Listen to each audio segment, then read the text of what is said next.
Te voy a pedir que hablas tu Biblia en el Evangelio según San Juan, capítulo 8, versículo 36. Este es un pasaje que muchos hemos leído y que lo conocemos de memoria. Y este dice así: así que si el Hijo os libertare, seréis verdaderamente libres.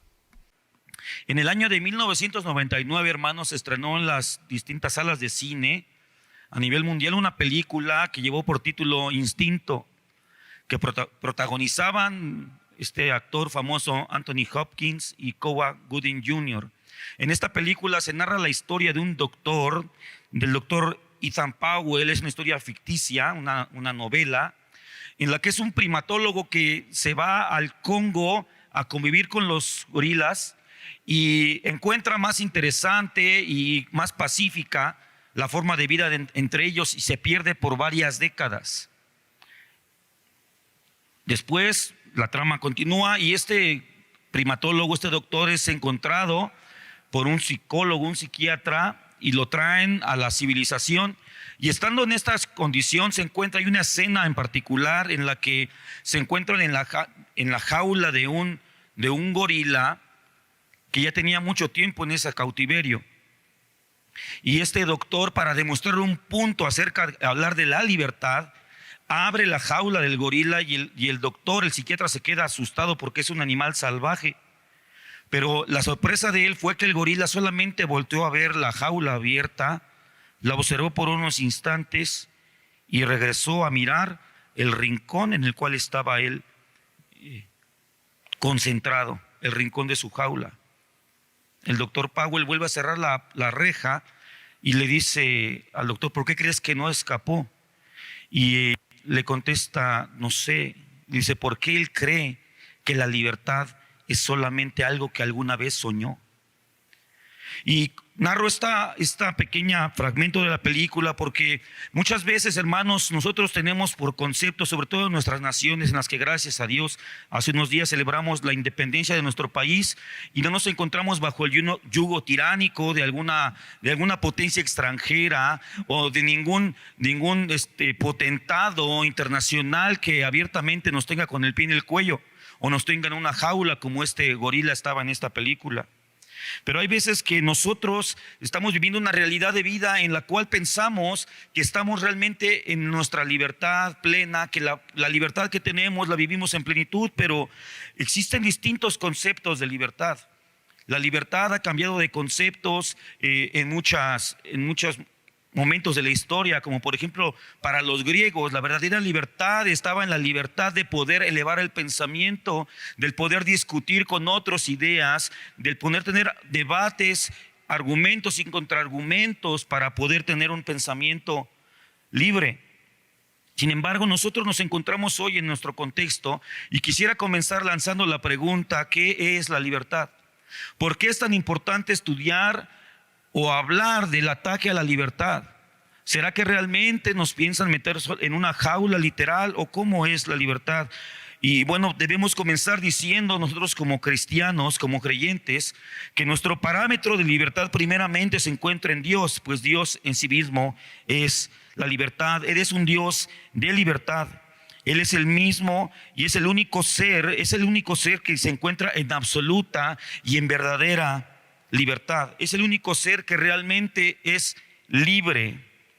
Dios, al crear, crea conforme a su naturaleza y al hombre le comunica ciertos atributos suyos. Uno de estos es la libertad. Lo crea al hombre libre, pero vamos a comenzar a ver que el concepto de libertad desde el principio del Génesis comienza a definirse como algo distinto a lo que la mayoría de la gente hoy podría entender por libertad.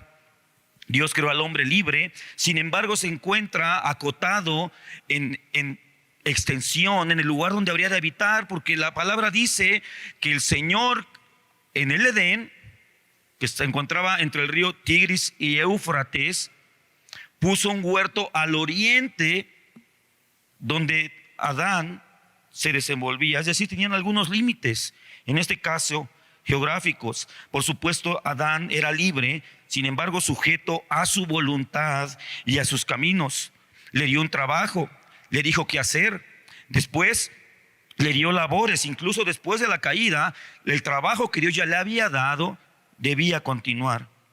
El hombre, en una falsa búsqueda, engañados por la serpiente, por Luzbel, buscaron una libertad o una autonomía, una autodeterminación. Y con esto se hicieron esclavos, esclavos del pecado y de la muerte. Dios desea en su propósito eterno y bondadoso que este esclavo, que es el hombre, regrese a la condición de libertad para la cual Él le diseñó y le formó. Por eso leímos en Juan 8:36, así que si el Hijo os libertare, seréis verdaderamente libres. Es interesante que este pasaje hace una distinción al decir verdaderamente libres. Hablar de verdaderamente libres habla de que existe una libertad que es verdadera y hay una libertad que es falsa. Este pasaje nos deja ver que solamente Jesucristo nos puede dar una libertad plena y verdadera. La Real Academia Española de la Lengua define la libertad como sigue: facultad natural que tiene el hombre de obrar de una manera o de otra y de no obrar por lo que es responsable de sus actos. Esta es una definición lingüística en cuanto al significado de esta palabra. Pero vamos a ver lo que dice la Vox Populi o la opinión del pueblo. Si uno pregunta en la calle qué es la libertad, muy probablemente te vas a encontrar con algo muy parecido a lo siguiente. Y eso es, la libertad es hacer lo que yo quiero, cuando yo quiero, donde yo quiero, cómo yo quiero y porque yo quiero. Hoy ese tal vez es el concepto más difundido o mayoritario dentro de la población, y no solamente me atrevería a decir que de nuestro país, sino muy probablemente del mundo entero. Para muchos, el acto revolucionario de la libertad está muy emparentado con el concepto de la anarquía. Es decir, yo voy a revolucionar, voy a cambiar, pero para no tener a nadie y hacer lo que yo quiera. Sin embargo, en términos prácticos, la anarquía es un modelo de gobierno o de autogobierno inviable, porque cada vez que se ha intentado aplicar ha conducido a grandes problemas y a la autodestrucción. Este pensamiento de hacer lo que yo quiero, como quiero, cuando quiero, porque quiero y como quiero, no es libertad, sino libertinaje, y este es un desorden y es satánico. Cuando el Señor trae su libertad a nosotros, lo hace para que nos convirtamos en siervos de la justicia. Siervos de la justicia. El Señor Jesucristo en Mateo 23:23, hablando acerca de, resumiendo la ley, dice que lo más importante de la ley es la justicia, la misericordia y la fe. Al final de cuentas, el objetivo de nuestro Señor al liberarnos del yugo de la ley es acercarnos a una vida en justicia, en misericordia y en fe.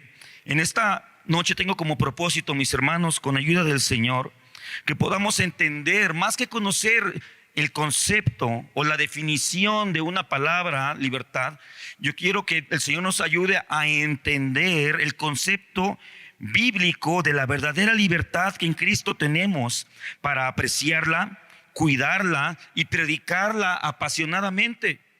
Muchas veces en nuestra predicación nosotros decimos: es que Dios te va a hacer libre, Cristo te quiere hacer libre, y la libertad es uno de nuestros argumentos principales. Y los que son un poquito más entendidos en el evangelio pueden decirle a esta persona ante la pregunta: bueno, ¿él me va a hacer libre de qué? Yo soy libre, yo trabajo en lo que yo quiero, yo hago lo que yo quiero, yo voy a donde yo quiero. Y muchas personas, al no tener claro el concepto de libertad, y nosotros como cristianos al no tenerlo igualmente claro, muchas veces nos podemos ver desarmados ante esto. Porque ellos dicen: yo hago lo que yo quiero, pero lo que sucede es que ellos son esclavos de una vida en libertinaje. Nosotros debemos conocer cuál es el concepto bíblico de la libertad. Y para esto vamos a ver varios puntos, mis hermanos. Vamos a estar usando nuestra Biblia. Van a ir apareciendo en las diapositivas los textos. Te invito a que los apuntes y después los vayas revisando con calma, ya que si vas buscando uno por uno en la Biblia, vas a tardar y a desfasarte en la exposición.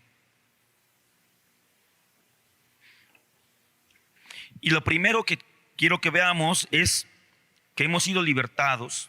tenemos libertad, sí, pero ¿de qué? ¿De qué?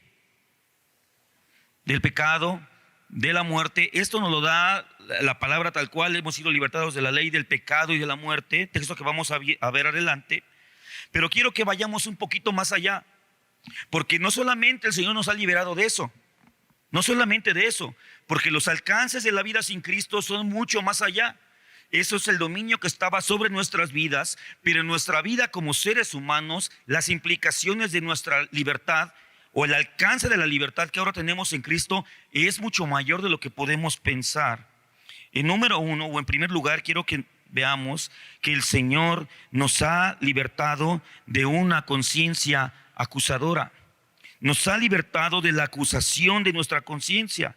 Juan 8, versículo 9 dice, hablando acerca de los impíos, pero ellos, al oír esto, acusados por su conciencia, salían uno a uno, desde los más viejos hasta los postreros, y quedó solo Jesús y la mujer que estaba en medio. Es este pasaje cuando la mujer es sorprendida en adulterio y es presentada delante del maestro para ser juzgada, para ser ejecutada. El Señor abre con su sabiduría, ilumina la conciencia de todos los que estaban allí, y solamente 2 personas quedaron en ese lugar. Todos los demás fueron acusados por sus conciencias. En Mateo 14, del 1 al 3, leemos, en aquel momento cuando, dice en el versículo 1 al 3 de Mateo 14, en aquel tiempo Herodes el tetrarca oyó la fama de Jesús y dijo a sus criados, este es Juan el Bautista, ha resucitado de los muertos y por eso actúan en él estos poderes. Porque Herodes había prendido a Juan y le había encadenado y metido en la cárcel por causa de Herodías, mujer de Felipe, su hermano. Igualmente, ante la vida de pecado de este hombre, que era un hombre terrible, mis hermanos, era un hombre terrible, el pecado que habitaba en él, del cual él era esclavo, lo tenía una paranoia tal que él creía que Juan Bautista se había levantado de los muertos para perseguirlo y seguirlo atormentando, porque Juan denunciaba el pecado de inmoralidad en el que él vivía, teniendo a la mujer de su hermano por mujer. Esto fue lo que le costó la cabeza a Juan Bautista, denunciar el pecado del gobierno, acusado por su conciencia. Es distinto, mis hermanos, quiero hacer la distinción, que la conciencia atormentada no nos va a llevar jamás a la salvación. Es diferente el remordimiento, que es esta acusación de la conciencia, es distinta al arrepentimiento que solamente nuestro Señor puede dar. En Hechos capítulo 9 se rescata también la historia de este hombre llamado Saulo de Tarso, que la Biblia describe como un hombre implacable, que respiraba amenazas todo el tiempo, que llevaba presos a hombres, mujeres y niños viejos, no le importaba, para sus ejecuciones, para ser atormentados. Era un hombre con las manos manchadas de sangre, Saulo de Tarso. Y dice la palabra que yendo en el camino a Damasco, en el capítulo 9, versículo 6 del libro de los Hechos, él escuchó una voz, dice, y cayendo en tierra, versículo 4, oyó una voz que le decía, Saulo, Saulo, ¿por qué me persigues? Esta aparición, esta teofanía, esta manifestación de Dios en el camino cumple con las características que Saulo conocía de las manifestaciones que en el Antiguo Testamento con los profetas Dios se acercaba a ellos. Es por eso que él dice, ¿quién eres, Señor? Y los expertos dicen que muy probablemente él dijo, ¿quién eres, Adonai?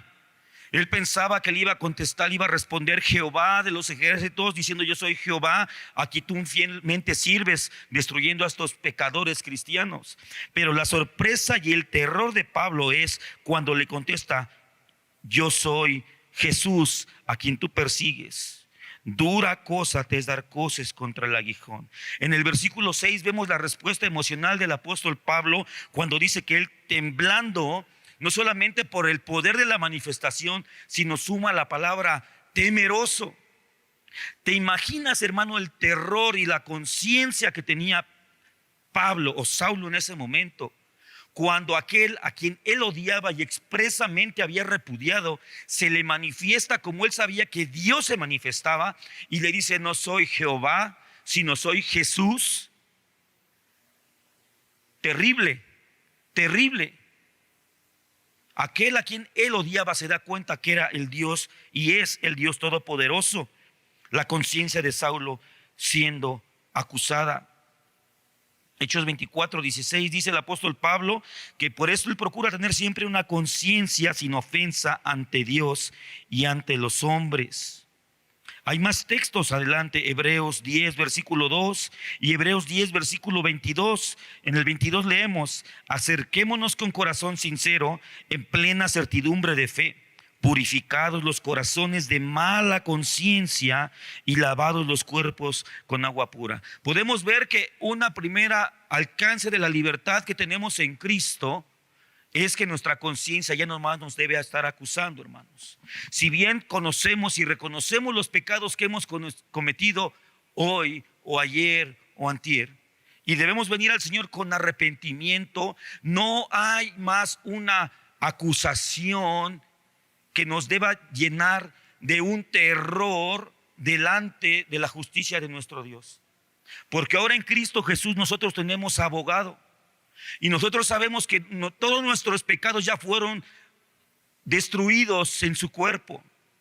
Fueron aplastados en el santo cuerpo de Cristo y el pecado no tiene más autoridad sobre nosotros. Levantémonos con una conciencia limpia. Vengamos, acerquémonos constantemente al trono de la gracia del Señor para lavarnos en el agua de su misericordia y de su palabra, para que podamos seguir una vida recta y sin temores delante de Él. A Martín Lutero, al gran reformador, en el año de 1521 fue llamado a esta reunión en la dieta de Worms, donde llegaron los príncipes a juzgarlo y lo pusieron delante de todas las autoridades eclesiales y le dijeron: Martín Lutero, aquí tú no vas a argumentar, no vas a decir nada, simplemente vas a contestar a lo que nosotros te preguntemos. Pusieron delante de él sus obras, todos sus libros, sus panfletos que había escrito hasta esa época. Ya habían pasado varios años desde que clavara las tesis en la catedral de Wittenberg. Y le dijeron: ¿te retractas de esto? Martín Lutero, en un acto tal vez de estrategia, pero también con cierto temor, pues era un hombre, pide poder responder al día siguiente. Y cuando lo presentan delante del príncipe, su respuesta ante la pregunta de si se retractaba fue la siguiente. Dijo: no puedo ni quiero retractarme de nada, porque ir en contra de la conciencia no es bueno ni saludable. Esta opinión que daba Martín Lutero solamente puede ser una respuesta válida ante la limpieza de nuestra conciencia, mis hermanos. Una conciencia que no está limpia en Cristo no es fiable. No es fiable. Por eso hay gente, hermanos, de repente podemos usar ciertas palabras y me parece que tienen una buena intención y una buena base, pero a veces no la entendemos bien. Y es decir, que si me da paz o no me da paz es un criterio para decidir algo. Yo creo que como cristianos primero tiene que ser la palabra de Dios. Ahora, si nos vamos a términos más generales, hay personas que dicen: yo me siento bien con mi conciencia, pero hermanos, hay gente que roba y duerme tranquila. Hay gente que roba y parece que no pasa nada, aunque en el fondo son acusados porque saben que son pecadores. En segundo lugar, vamos a ver tres aspectos que yo llamo la triple liberación o la triple libertad del pecado. Ya dijeron que el Señor nos libró del pecado, pero ¿cómo y de qué? ¿Cuáles son los alcances del pecado? ¿Cuáles son las implicaciones del pecado en nuestra vida? Número uno, vamos a ver que Él nos libró de la esclavitud del pecado. Romanos 6, del 1 al 18, nos narra acerca de esta libertad que tenemos. Dice en el versículo 2, o desde el 1, ¿qué pues diremos? ¿Perseveraremos en el pecado para que la gracia abunde? En ninguna manera. Porque los que hemos muerto al pecado, ¿cómo viviremos aún en él? En la antigüedad, mis hermanos, el esclavo no era liberado por el amo, salvo por dos circunstancias. La primera de ellas era que el amo le otorgara la libertad. Y la segunda era que muriera. No había otra forma en que un esclavo pudiera ser libre si no era por algunas de estas dos. Nosotros, como declara el apóstol Pablo, hemos muerto al pecado, por lo cual no estamos más esclavos de este. En Romanos 8:2 dice: porque la ley del Espíritu de vida en Cristo Jesús me ha librado de la ley del pecado y de la muerte. Ya no somos más esclavos de esta ley que nos afligía y nos ponía en condenación, porque a través de la ley es que vino el pecado a nosotros. A través del conocimiento de la ley fuimos hechos cautivos. En segundo lugar, de esta triple liberación del pecado, nos encontramos con la liberación de la condenación del pecado. Romanos 8:1 dice: ninguna condenación hay para los que están en Cristo Jesús. No solamente fuimos liberados de la esclavitud, sino de la condenación del pecado. Primera carta de Juan, capítulo 3, del 18 al 21 dice: hijitos míos, no amemos de palabra ni de lengua, sino de hecho y en verdad. Y en esto conocemos que somos de la verdad, y aseguraremos nuestros corazones delante de Él. Pues si nuestro corazón nos reprende, mayor que nuestro corazón es Dios, y Él sabe todas las cosas. Amados, si nuestro corazón no nos reprende, confianza tenemos en Dios. Aquí el apóstol Juan está dando una realidad, tal vez es de los pasajes más esperanzadores, al menos desde mi punto de vista, que podemos encontrar en el Nuevo Testamento, cuando dice que si es que nuestro corazón nos reprende, Dios es mayor que nuestro corazón. Nuestra valía y nuestra justificación delante de Dios no depende de cómo nos sintamos nosotros o de cuál sea el resultado de tu autoevaluación, mis hermanos. Si el Señor Dios ha decretado libertad para tu vida, aunque nos sintamos los más miserables, no tenemos la autoridad para deshacer la justificación que en el Señor tenemos. Y si nuestro corazón nos reprende, tenemos la confianza en Dios. Amén. Esto es algo maravilloso. En tercer lugar, este tercer aspecto de la liberación del pecado es que hemos sido liberados de la pena por el pecado, es decir, del costo del pecado. Ezequiel 18:4, el Señor declara lo siguiente: he aquí que todas las almas son mías, como el alma del Padre, así el alma del Hijo es mía. El alma que pecare, ciertamente morirá. El Señor había declarado tácitamente que aquel que pecara habría de morir. El Señor no se retracta ni cambia su parecer, porque la paga del pecado es la muerte, mas la dádiva de Dios es vida eterna en Cristo Jesús nuestro Señor. Eso lo dice Romanos capítulo 6:23. Pero los cobardes y los incrédulos, los abominables y los homicidas, los fornicarios y los hechiceros, los idólatras y todos los mentirosos tendrán su parte en el lago que arde con fuego y azufre, que es la muerte segunda. Ahora nosotros en Cristo Jesús, mis hermanos, esta pena que debía ser aplicada a nosotros ante la justicia del Señor ha sido pagada en Cristo. Entonces, en cuanto a nuestra relación con el pecado, son tres aspectos en los que hemos sido liberados. Hemos sido liberados de la esclavitud, ya no es más nuestro amo, ya no es más nuestro Señor. Hemos sido liberados de la condenación del pecado y hemos sido liberados de la pena que debíamos pagar por el pecado. En otro punto, veremos que con la libertad que tenemos en Cristo, hemos sido libertados de la potestad de Satanás. Segunda carta a Timoteo capítulo 2, del 24 al 26 dice: porque el siervo del Señor no debe ser contencioso, sino amable para con todos, apto para enseñar, sufrido, que con mansedumbre corrija a los que se oponen, por si quizá Dios les conceda que se arrepientan para conocer la verdad y escapen del lazo del diablo, en quien están cautivos a voluntad de él. Ahora nosotros hemos sido liberados de la voluntad del diablo. Ahora nosotros no nos encontramos más bajo su potestad.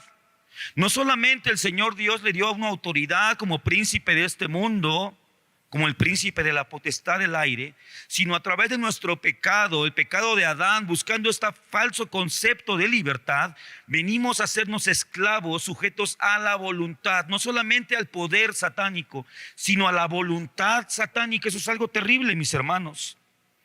Primera carta de Juan, capítulo 3, versículo 8, dice: el que practica el pecado es del diablo. Ve qué terrible. El que practica el pecado es del diablo, porque el diablo peca desde el principio. Para esto apareció el Hijo de Dios, para deshacer las obras del diablo. Colosenses 1:13, el cual nos ha librado de la potestad de las tinieblas y trasladado al reino de su amado Hijo. Nosotros en Cristo, mis hermanos los creyentes, hemos sido libertados de un poder que regía sobre nuestras vidas y nos obligaba y no nos dejaba otra opción más que vivir la vida que esta autoridad demoníaca, Satanás y la muerte, tenía para nosotros. En otro punto, nuestra libertad ha sido dada con respecto al yugo de la ley. En Romanos 2:12 dice: porque todos los que sin ley han pecado, sin ley también perecerán. Y todos los que bajo la ley han pecado, por la ley serán juzgados. Capítulo 3:21 igualmente allí en Romanos. Pero ahora, aparte de la ley, se ha manifestado la justicia de Dios, testificada por la ley y por los profetas, la justicia de Dios por medio de la fe en Jesucristo. 6:14 de Romanos: porque el pecado no se enseñoreará de vosotros, pues no estás bajo la ley, sino bajo la gracia. Capítulo 7:6, ahí mismo en Romanos: pero ahora estamos libres de la ley por haber muerto para aquella en que estábamos sujetos, de modo que sirvamos bajo el régimen nuevo del Espíritu y no bajo el régimen viejo de la letra. Si bien para nosotros los creyentes el Antiguo Testamento sigue siendo igualmente inspirado, sigue siendo igualmente autoritativo y no deja de tener relevancia para nuestra vida, no nos encontramos ya más bajo la esclavitud de la ley. No nos encontramos ya más bajo este yugo que nos obligaba a fallar, mis hermanos. Porque no podemos decir que nos obligaba a llevar una vida en rectitud cumpliendo la ley moral de Dios, porque ninguno lo ha conseguido. Esta ley servía para que se manifestara en todos nosotros lo que realmente somos. Y esos son hombres y mujeres pecadoras y pecadores. Otro punto en el cual hemos sido libertados, mis hermanos, es acerca de la esclavitud, de la incertidumbre de la eternidad. No hay algo, yo creo que el temor que está más metido, más intrínseco en el corazón del hombre es el temor a la muerte. Tal vez es el temor más fuerte que existe para el ser humano. Y esto deriva, mis hermanos, de la incertidumbre de qué va a suceder después, qué va a pasar después de que crucemos el velo. ¿Qué pasará en términos bíblicos o en términos al menos de los himnos? ¿Qué pasará cuando crucemos el río? ¿Qué pasará? Nosotros como creyentes sabemos lo que nos espera, pero en Isaías capítulo 24, 17 y 18, el Señor dio un terrible decreto para aquellos hombres impíos y dijo lo siguiente: terror, foso y red sobre ti, oh morador de la tierra. Y acontecerá que el que huyere de la voz del terror caerá en el foso. El Señor sujetó a aquellos hombres que están lejos de Él a vivir en un profundo terror continuo. Hay muchos hombres, hay un filósofo al cual yo he escuchado y muchas de sus opiniones me parecen muy adecuadas. Era el maestro Antonio Escotado, y él era un hombre de una mente muy lúcida, muy clara en términos sociales y filosóficos. Pero algo que yo le escuché al decir y que me sentí un poco mal por él y sentí un poco de lástima por su vida, ya un hombre entrado en los 80 años de edad. Él decía que él quería morir como un perro. Y él hace toda una argumentación muy romántica. Dice: yo quiero morir como el perro que solamente da 2 vueltas, se echa en toda tranquilidad, se acuesta y se muere. Y él aparentaba tener una paz, aparentaba tener una seguridad de lo que iba a suceder más allá. Lamentablemente nosotros como creyentes sabemos que después de cerrar los ojos a esta vida, todo aquel que se encuentra lejos de Cristo Jesús va a encontrar de todo menos paz, menos justicia y mucho menos descanso. No va a encontrar ni siquiera un vacío perenne en el cual la inexistencia va a ser como un eterno eco o un eterno silencio. No, se va a encontrar con el lloro y el crujir de dientes. Este terror que está en el corazón del hombre y que todo ser vivo incluso tiene, en el hombre está más profundo, porque tenemos nosotros en nuestro corazón el concepto grabado de la eternidad del alma, de la continuidad de la vida después de la muerte. Nosotros hemos sido reconciliados con Dios. Segunda carta a los Corintios nos dice en el capítulo 5, versículos 18 y 19: todo esto proviene de Dios, quien nos reconcilió consigo mismo por Cristo y nos dio el misterio de la reconciliación. Que Dios estaba en Cristo reconciliando consigo al mundo, no tomándoles en cuenta a los hombres sus pecados, y nos encargó a nosotros la palabra de la reconciliación. El Señor nos ha dado una reconciliación con Él a través de Jesús, en la cual nosotros ya no debemos tener incertidumbre, hermanos, en qué va a pasar después. Si nosotros como creyentes, si tú, mi hermano, mi hermana, tienes temor, ya no de la muerte, porque creo que eso puede ser algo natural y normal, temer al proceso de muerte. ¿Cómo voy a morir? ¿Será con dolor? ¿Será de súbito? ¿Será doloroso? ¿Será muy desgastante? Me parece que ese temor puede ser justificado de manera natural, porque ¿quién quiere para sí mismo el dolor o el sufrimiento? Sin embargo, si nuestro temor no es solamente cómo será el proceso de muerte, sino qué va a ser de nosotros después, mis hermanos, autoanalicémonos. Porque eso no puede ser en el corazón de aquel que ha sido libertado por Cristo. Nosotros debemos tener claro que aún a pesar de la forma en que muramos, debemos seguir el ejemplo de nuestro Señor Jesús, que dijo: por el gozo puesto delante de Él subió a la cruz. Esta fue la verdad que impulsó a nuestros hermanos mártires de la iglesia primitiva a caminar hacia las fauces de los leones, a acercarse sin temor ante los cuernos de los toros, al ser quemados vivos, cantando al Señor. ¿Por qué? Por la realidad, expresar en la palabra de lo que nos espera, mis hermanos. A nosotros nos espera la ciudad de Dios, nos espera el lugar donde no habrá tristeza, donde no habrá dolor, donde no habrá angustia, donde todos nos reuniremos a la voz de alabado sea el Cordero de Dios, donde no hará falta sol, no habrá noche, ni habrá día. La luz del Cordero llenará la ciudad de Dios y nos llenará de su gloria a todos. Debemos tener claro que en el momento en que cerremos los ojos a esta vida, los hemos de abrir para contemplar la faz de nuestro Señor. Y solo por Cristo y por sus méritos serán abiertas las puertas de la nueva Jerusalén, para que entremos y nos gocemos con nuestros hermanos que nos precedieron en el trance de la muerte. Esto es algo que debemos tener claro, mis hermanos. No debemos temer a lo que hay más allá. Otro punto del que hemos sido liberados es del temor o del miedo de los impíos. De los impíos. Ya leímos en Isaías 24 que el Señor decretó para aquellos pueblos extranjeros, y más que extranjeros, estos pueblos contrarios, opositores al Señor, que vivirían en terror. En Jeremías 48:43 dice: miedo y hoyo y lazo contra ti, oh morador de Moab, dice Jehová. Nosotros no debemos vivir con una vida de miedo. Pero no solamente eso, no solamente hablamos de vivir el miedo que ellos viven, sino no debemos temer al hombre.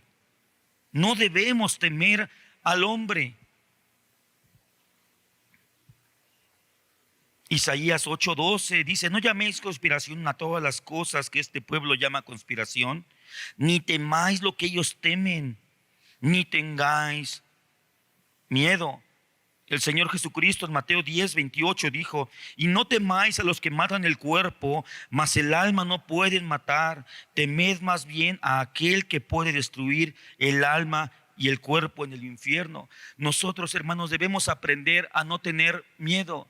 Esta primera sesión, hermanos, es importante porque estoy sentando las bases para en la siguiente hablar cómo vamos a aplicar la libertad que tenemos en Cristo, cómo la debemos defender en nuestro contexto que hoy estamos viviendo, porque este punto, mis hermanos, es fundamental y es lo que más está usando el mundo, el temor a lo que nos pueda hacer el hombre para hacernos ceder nuestras libertades que en Cristo tenemos, que no solamente son libertades espirituales, sino que el Señor también quiere que tengan un eco en nuestra vida práctica y en nuestra vida social.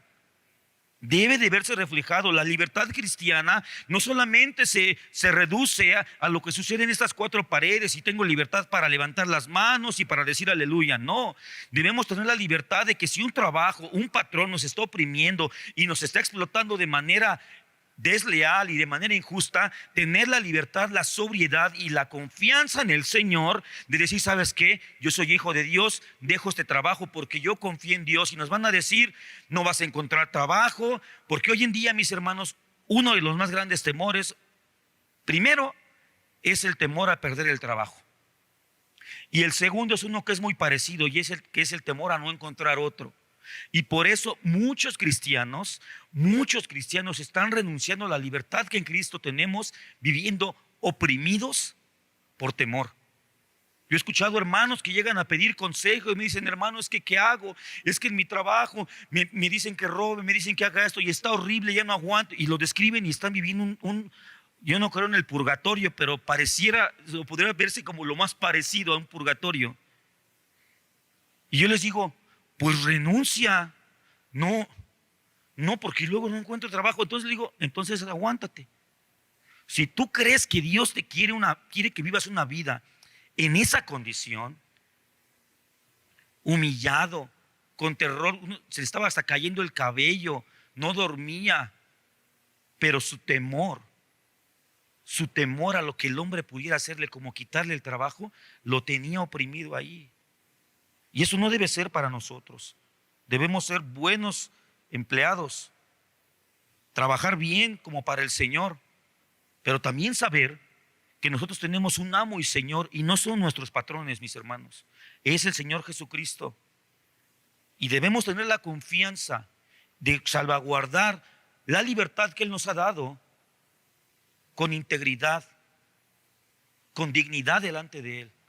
Porque nosotros debemos vivir de rodillas delante del Señor, en humillación delante del Señor, pero delante de los hombres debemos caminar con dignidad, porque somos depositarios de un tesoro muy valioso. Esos son algunos puntos de lo que hemos sido libertados. Y podríamos abundar más, mis hermanos, pero con fines de la exposición escogí estos para exponerlos de lo que hemos sido libertados.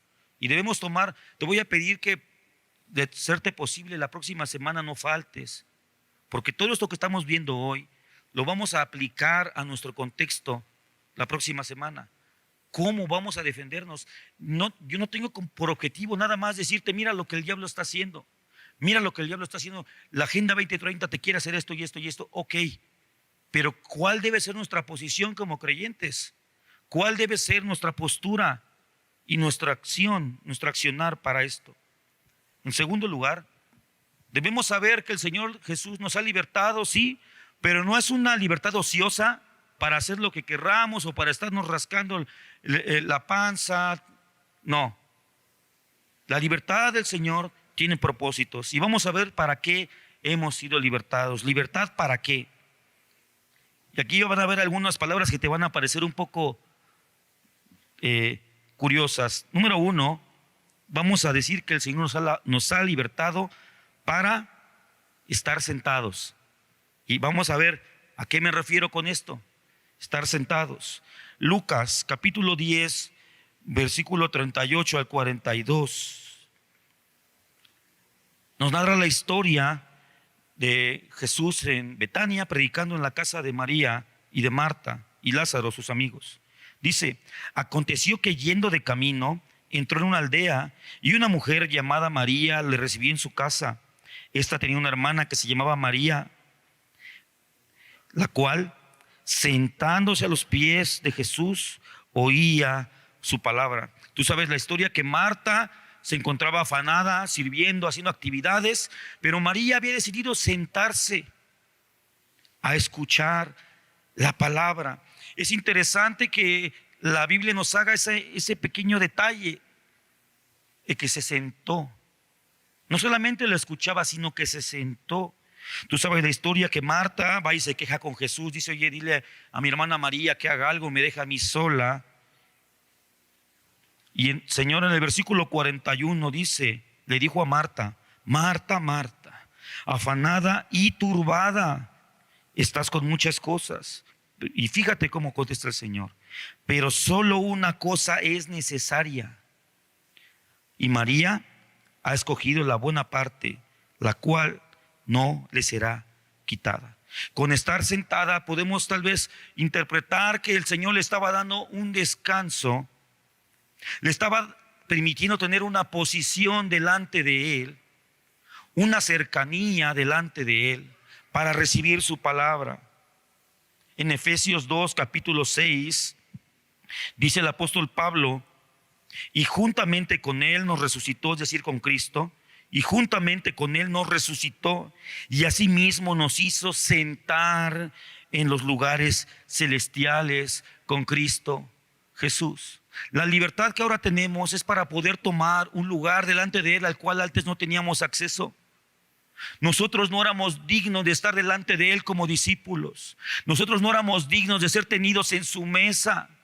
¿Te acuerdas aquel momento cuando el Señor Jesús en una casa llega una mujer, en la casa de Simón el fariseo, llega esta mujer y se arroja a sus pies, y el Señor le dice: no es lícito dar la comida de los hijos a los perrillos o a los perros? Para el contexto, para la mente judía, el perro era un animal impuro.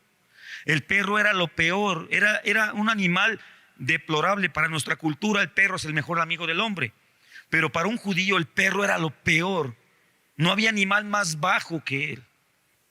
Eran carroñeros, comían basura, ladrones, era un animal deplorable. El Señor Jesús lo pone en una condición a esta mujer en la cual tú y yo nos encontrábamos. No éramos dignos de sentarnos a su mesa, no éramos dignos de recibir su palabra ni su instrucción, no éramos dignos de escuchar la virtud que de sus santos labios salía para nosotros los hombres. Vemos otros casos, como en segundo libro de Samuel, capítulo 9, se rescata la historia de este hijo de Jonatán llamado Mefiboset, que era un lisiado de ambas piernas, que asimismo se califica a sí mismo como perro muerto. Y por amor a Jonatán, David extiende un decreto y manda llamar a Mefiboset, el único hijo que había sobrevivido de Jonatán, porque a todos los mataron. Solamente la nodriza alcanzó a salvar a Mefiboset,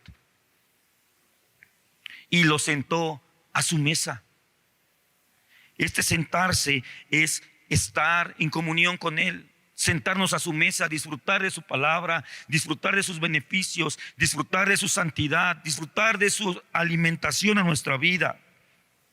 El Señor Jesús en el Evangelio de Juan, capítulo 14, nos habla acerca de esa historia de las bodas y este consejo que da el Señor, y nos dice: cuando vayas a una boda no te sientes al frente, para no sea que llegue alguien más importante que tú y te digan: párate y pásate hasta atrás.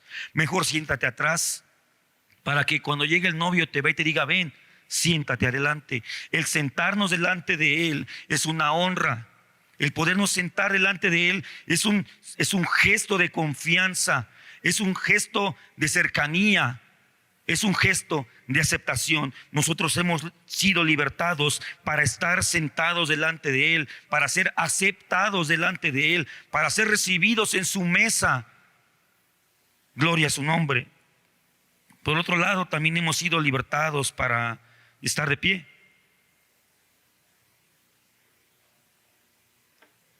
Romanos 5, versículo 2 dice: porque también tenemos entrada por la fe a esta gracia en la cual estamos firmes y nos gloriamos en la esperanza de la gloria de Dios.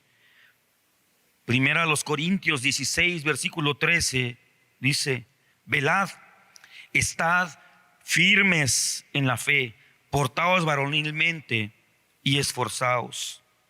Judas 3 dice: amados, por la gran solicitud que tenía de escribiros acerca de esta común salvación, me ha sido necesario escribiros, exhortándoos que contendáis ardientemente por la fe que ha sido una vez dada a los santos.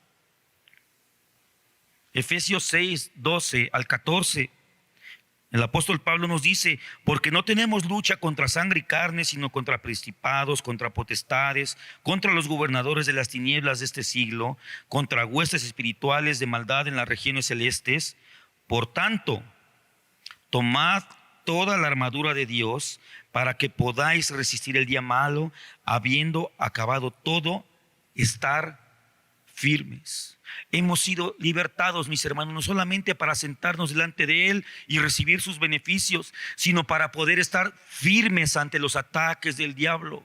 Poder estar firmes, mis hermanos. Lamentablemente nosotros, en nuestra cultura y en nuestro contexto histórico, no tenemos en nuestra mente el concepto de la iglesia militante, ni de la iglesia que hacía temblar reinos, mis hermanos, que la voz de la iglesia se levantaba y había incluso presidentes y reyes que temblaban ante la opinión de la iglesia.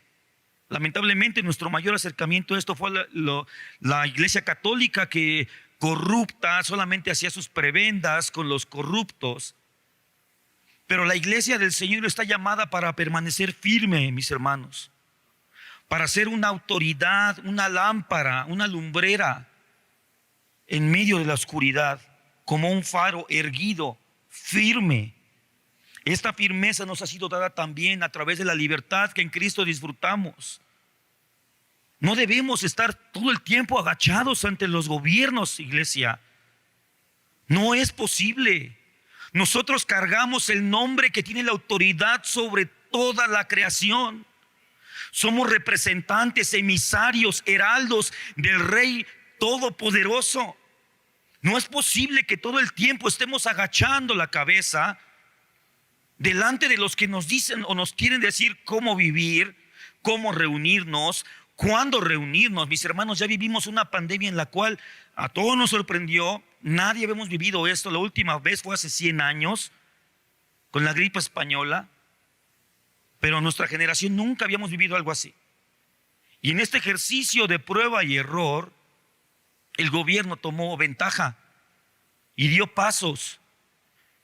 Hoy se escucha ya el rumor. El presidente Joe Biden abiertamente dijo que necesitan dinero para financiar la próxima pandemia, porque ya viene. ¿Qué vamos a hacer? Si mañana llegan otra vez y nos dicen: hey, tienes que cerrar, ¿cuántos estarían dispuestos a permanecer firmes? ¿Cuántos estaríamos dispuestos a decir: no lo vamos a hacer? Esa firmeza que los amigos de Daniel en Babilonia tuvieron, cuando todos se arrodillaron, cuando todos se rindieron, cuando todos se humillaron ante el gobierno, permanecieron de pie, firmes, dignos representantes de la cruz. Esta firmeza es la que el Señor nos ha dado. Debemos ser libres para estar de pie, mis hermanos, delante de los detractores, por muy poderosos que sean. Para estar de pie como lo hicieron los hermanos mártires, hombres, mujeres, que no doblaron su cabeza ante el César, que no doblaron su cabeza ante el gobierno ateo.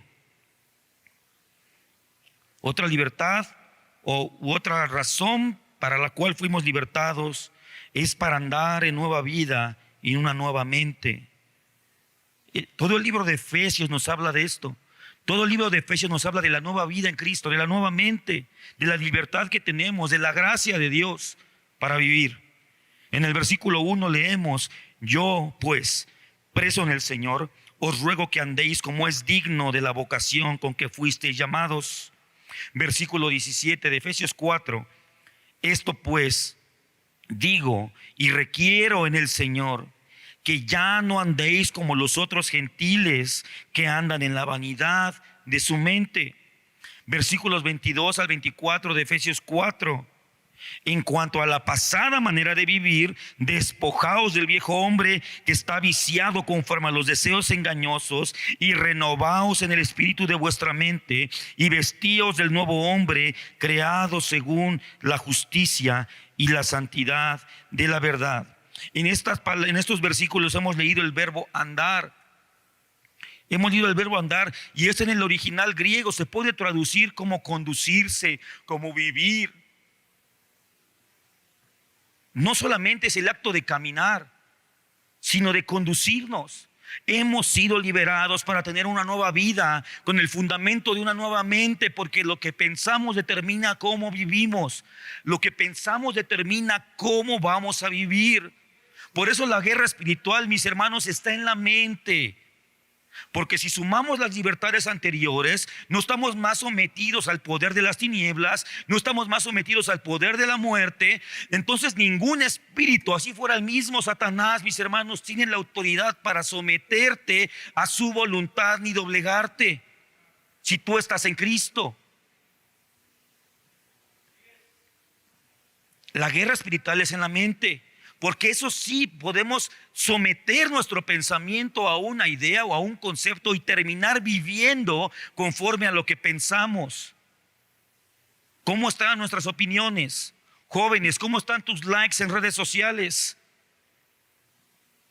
Es terrible ver, hermanos, cómo hay muchísimos jóvenes en nuestras iglesias que tienen redes sociales y siguen nuestras redes sociales, y de vez en cuando por ahí te avientan un like, ¿no? De vez en cuando.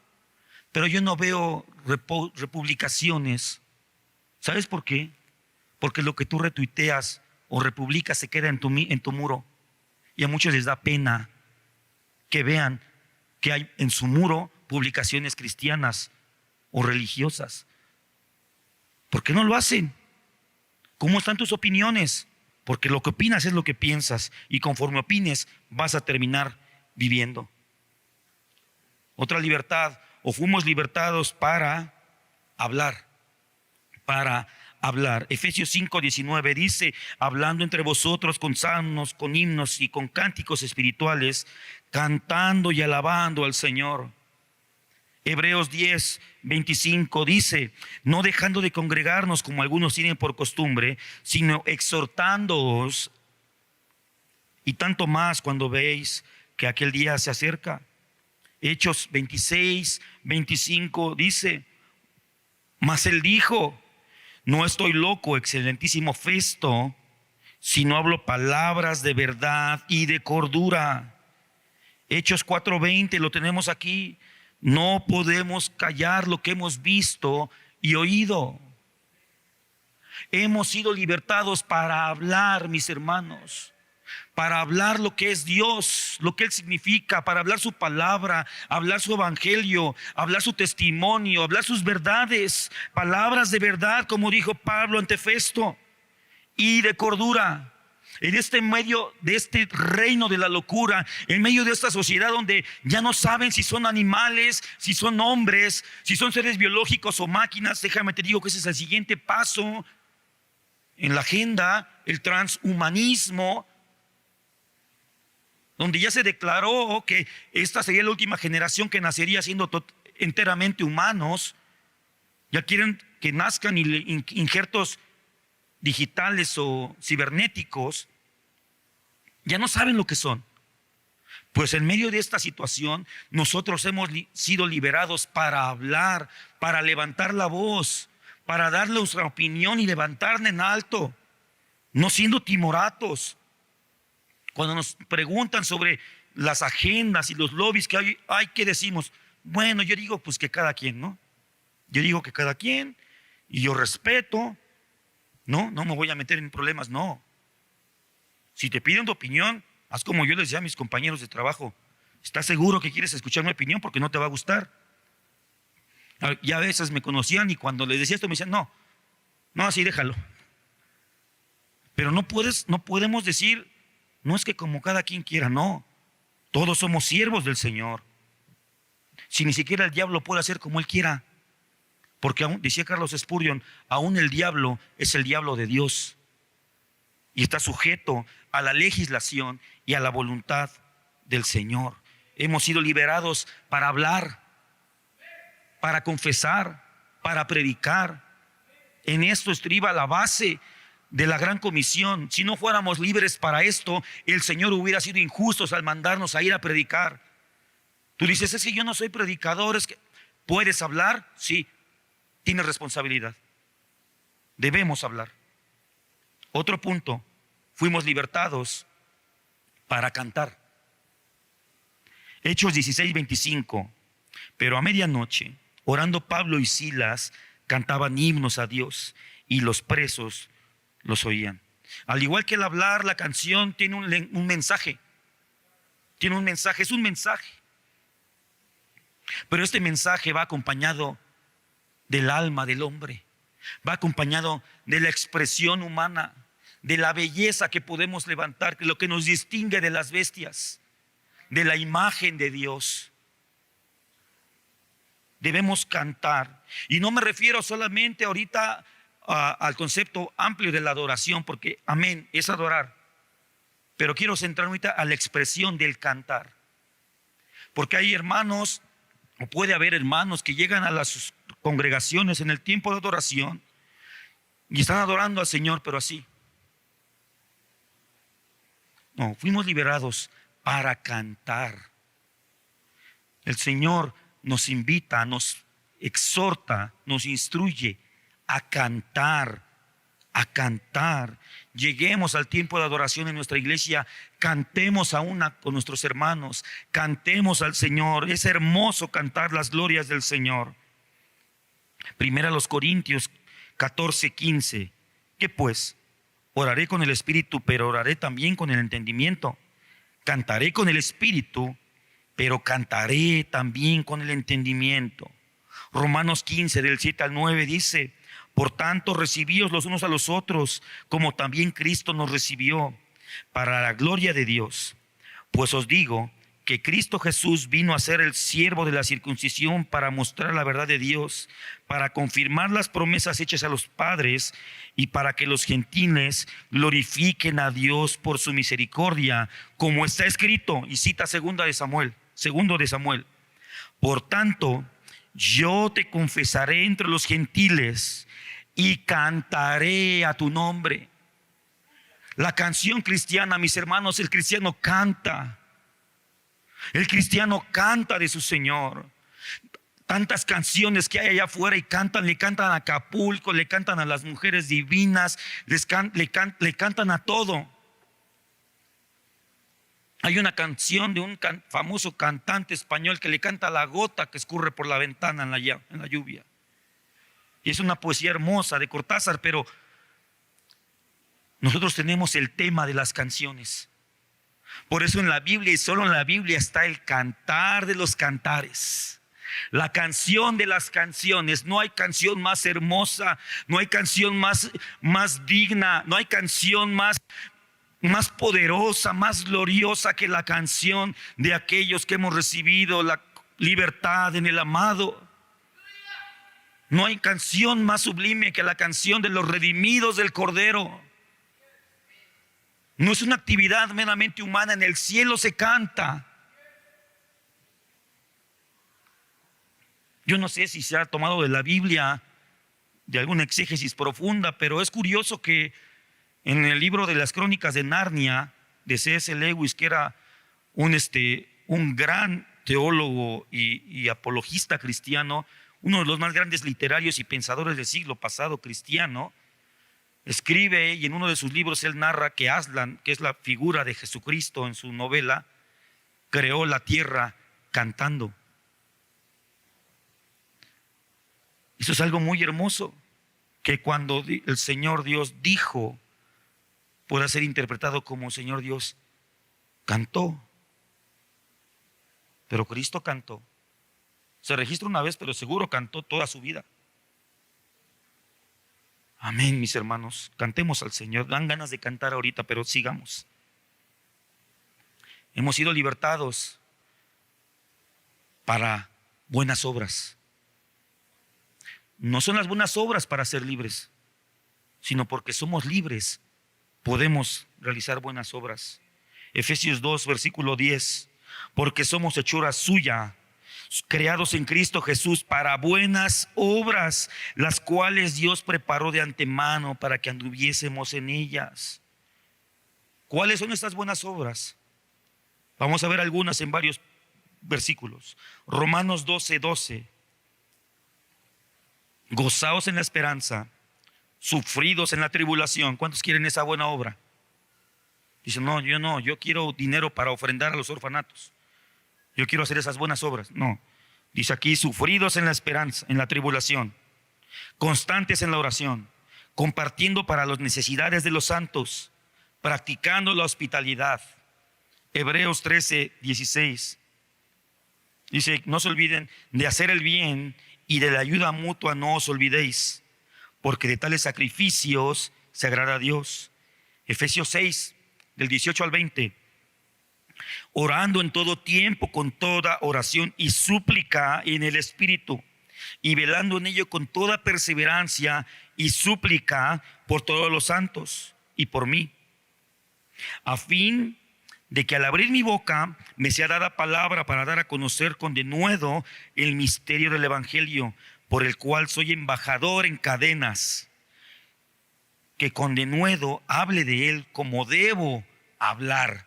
El apóstol Pablo entendía el hablar como un deber y hacerlo como denuedo, con denuedo. Primera de Pedro 2, versículo 5. Vosotros también, como piedras vivas, sed edificados como casa espiritual y sacerdocio santo, para ofrecer sacrificios espirituales aceptables a Dios por medio de Jesucristo. De estos versículos podemos sacar la siguiente lista, y es solamente una breve: andar, es decir, ya dijimos que es conducirnos, andar diferente, gozo, esperanza, sufrimiento, oración, generosidad, hospitalidad, ayuda mutua, súplica, perseverancia, hablar con denuedo, conocimiento, edificación y sacrificios aceptables en Cristo Jesús. Estas son buenas obras a las cuales hemos sido llamados porque somos libres para hacerlas. El Señor Jesús jamás te hubiera pedido algo que no puedas hacer y que no te haya capacitado para hacer. A veces decimos, nos justifica, es que yo no puedo. Fíjate que cuando Moisés, el Señor se le manifiesta en la zarza en llamas, le dice que iba a ir a hablar ante Faraón. Moisés dice, es que yo soy torpe de lengua. Muchos, o una de las interpretaciones, o muchos expertos dicen que era una excusa que Moisés estaba poniendo, que era una excusa. De ahí se ha inferido, y muchos dicen que era tartamudo, pero la verdad es que la Biblia no dice eso. Dice que era torpe para hablar, pero Moisés después se le ve hablando, estableciendo jurisprudencia, legislación. Y algunos dicen que era probablemente una excusa que él estaba poniendo por temor, y no era poca cosa, hermano, yo lo entiendo. O sea, imagínate esa labor que le pusieron a este hombre, el más grande patriarca de Israel. Pero todo esto, mis hermanos, va implicando la libertad del Señor. Y como te dije, esa es una lista breve, nada exhaustiva, porque si nos ponemos a estudiar todos los pasajes donde aparece la palabra libertad en la Biblia, hermanos, te vas a encontrar con que es mucho más amplia de lo que pensamos. Sí, amén, es libertad del pecado y de la muerte. Pero ¿qué más? No solamente es eso. No solamente es librarnos de, sino librarnos para. Y en ese para, hermanos, debemos estar nosotros actuando ya, viviendo. Allí viene nuestra libertad activa, nuestra libertad positiva, sumando para la gloria de Dios, trabajando para su reino. Pero ahora, ¿qué pasa con nuestra libertad hoy? Ok, ya fuimos libertados de eso, hemos sido libertados para lo que ya vimos, pero ¿qué hacemos con nuestra libertad ahora? En primer lugar, acepta, vive y valora la gracia de la libertad, mis hermanos. Segunda carta a los Corintios 6, del 1 al 2 dice: también les exhortamos. Esa es una palabra fuerte, no es una invitación así sencilla, es una exhortación, lleva implícita una responsabilidad. También les exhortamos a no recibir en vano la gracia de Dios, pues Él dice: en el tiempo propicio te escuché y en el día de salvación te socorrí. Pero ahora es el tiempo propicio, ahora es el día de salvación. La libertad que hemos recibido es para usarlos ahora. No solamente para decir yo fui libre hace 20 años, hace 15 años. No, no, no. Debes ejercerla ahora. Hoy es el día de salvación. Hoy es el día propicio para ejercer nuestra libertad. En segundo lugar, mantente firme. Mantente firme. Gálatas 5:1. Estad pues firmes en la libertad con que Cristo nos hizo libres, y no estéis otra vez sujetos al yugo de la esclavitud.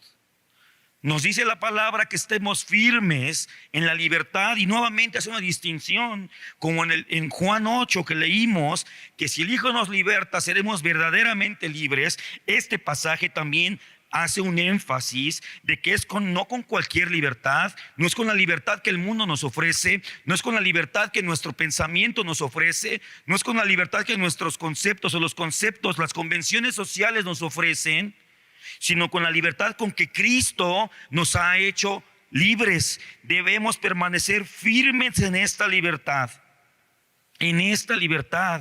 firmes. No debemos ceder nuestra libertad tan a la ligera, hermanos, bajo la excusa cobarde o la justificación cobarde de es que hay que obedecer. No es menester obedecer a Dios antes que a los hombres. Y llegará el día, y está más cerca, llegará el día en que nuestra fe y nuestra firmeza en esta libertad se verá si realmente somos libres del temor de los hombres. Se verá si realmente somos libres de la opresión de los tiranos. Se verá si somos libres para hablar o no, si somos libres para cantar o no. Se verá. Israel en el desierto, durante el éxodo, estaba dispuesto y estuvo dispuesto, mis hermanos, a ceder su libertad por un bien temporal. Cuando decían mejor volvamos a Egipto, allá por lo menos teníamos ajos y cebollas para comer. ¿Cuántos cristianos ante la incertidumbre o mejor dicho, ante la prueba del peregrinaje cristiano, están dispuestos a echar atrás? Están dispuestos a volver a la vida antigua porque allí no habían problemas, allí estaba yo muy tranquilo. ¿Por qué? Porque no tienes trabajo, porque estamos enfermos. No. Esta libertad es muy grande, fue pagada a precio de sangre, y no de cualquier sangre, sino de la sangre del único libre. Solamente la sangre del único ser verdaderamente libre podía librarnos de la esclavitud, que no solamente era del pecado, sino del temor, de la incertidumbre, de la duda, de nuestras debilidades. Nosotros no somos iglesia ni hemos permanecido porque seamos muy fuertes. Somos iglesia porque Él nos ha fortalecido en su poder y en su justicia. Pablo, con este pasaje en Gálatas 5, que nos exhorta a estar firmes en la libertad, no quiere que sus lectores gentiles dejen que la ley tome el lugar que solamente Cristo puede tener en sus vidas. Por eso dice al final: no estéis otra vez sujetos al yugo de la esclavitud. En el pensamiento y en los textos, en la literatura judía de esa época, la muchos judíos se referían a la ley como el yugo de la ley. Pablo no quiere que sus lectores cambien la libertad que tienen en Cristo por el yugo de la esclavitud de la ley, porque sabes algo, mis hermanos, es más cómodo. Nosotros salimos de un lugar donde estábamos bajo un yugo, y las mujeres correctamente han dicho, muchas mujeres yo he escuchado decir que ahí las tenían devaloradas, alienadas, tú no, tú calladita, y es verdad, pero sabes ahora, hermana, esa posición también era más cómoda, porque tú con estar calladita y verte bonita estabas bien. Pero en Cristo Jesús has sido liberada para, no solamente de, sino para. Y en ese para tenemos una gran responsabilidad. Ahora que ya estás, se te permite y puedes llegar a las clases, a los cursos, aprender, ponerte a estudiar teología, ¿qué estás haciendo? O seguimos en la misma posición, y los mismos los hombres. Hemos sido liberados para algo, para una conducta diferente, para ser proactivos en el reino del Señor. Esta libertad verdadera, mis hermanos, como conclusión, solamente es en Cristo. Esta es la única libertad verdadera. No es la libertad de hacer lo que yo quiera, sino ser liberados de la opresión para ser sujetos a la justicia y a la voluntad de Dios.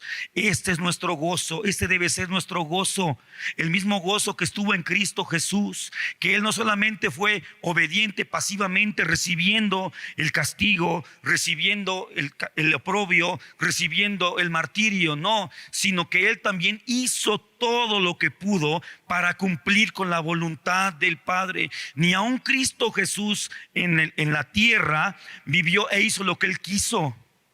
Él vino a someterse a la voluntad del Padre y cumplió. ¿Y cuántas veces nos dijo? Y esto es necesario para que se cumpla. Juan, es necesario que tú me bautices para que se cumpla. Y debo subir a Jerusalén porque es el tiempo. Jesucristo vino a cumplir la voluntad de Dios. Esa es la verdadera libertad que nosotros tenemos y debemos disfrutar, mis hermanos. Hemos sido liberados de la ley del pecado, hemos sido liberados de la culpa del pecado, hemos sido liberados de la pena del pecado, hemos sido liberados de la potestad del enemigo, hemos sido liberados del miedo de los incrédulos, hemos sido liberados de tantas cosas, mis hermanos, y eso solamente gracias a su bendita sangre. Gloria solamente a Él. Pero hemos sido liberados, esa libertad. Amén.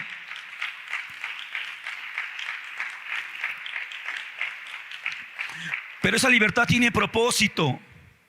Tiene un propósito. Y es para que la iglesia sea luz y sea sal. Hablando, cantando, manteniéndose con firmeza, no temiendo a los hombres, manteniéndonos firmes en la libertad. Así como Cristo nos ha librado de las opresiones, nos ha dado la capacidad para vivir una vida sujeta a su voluntad y a su propósito. Solamente estando en Cristo y bajo Cristo podremos vivir en verdadera libertad. Cuando David mandó llamar a Mefiboset, David ni siquiera conocía a Mefiboset.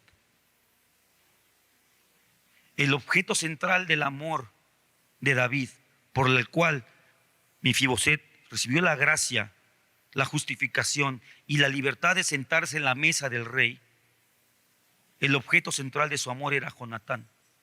De la misma manera, nosotros somos beneficiarios de la gracia del Señor, porque el objeto central de su amor es Cristo Jesús, su Hijo. Esto lo debemos tener muy claro, mis hermanos, porque toda esta libertad solamente se encuentra cuando estamos, y sí estamos, en Cristo Jesús. Su libertad está en Cristo. La unión con Cristo, mis hermanos, es tal vez de las doctrinas más trascendentes e importantes que debemos tener en nuestro corazón ardiendo. En Cristo, es en Cristo. Lo predicó el pastor la semana pasada, el domingo. En Cristo. Estando en Cristo, los beneficios que tenemos por Cristo, en Cristo y bajo Cristo. La libertad es uno de ellos. Debemos defenderla, La próxima semana estudiaremos cómo hacerlo. Debemos, para defender la libertad como requerimos hacerlo en esta sociedad, debemos atesorarla como algo valioso. Si tú estás dispuesto a cambiarla por ajos y cebollas, la Agenda 2030 te va a tragar. En Egipto, en Israel eran los ajos y cebollas, y la Biblia dice que en la iglesia del último tiempo será la paz y la seguridad, lo que va a extraviar a muchos. Hay una frase en el Progreso del Peregrino, este libro escrito por Juan Bunyan, en el cual dice acerca de los caídos, escribe algo así: y la mayoría de los caídos, ahí están, muchos de los caídos tenían un ojo en la eternidad y otro en el presente. La única forma de defender nuestra libertad, libertad que nos abre la senda para llegar a la ciudad celestial, es tener los ojos puestos allá y despreciar lo que aquí el mundo nos pueda ofrecer o nos pueda hacer. Amén.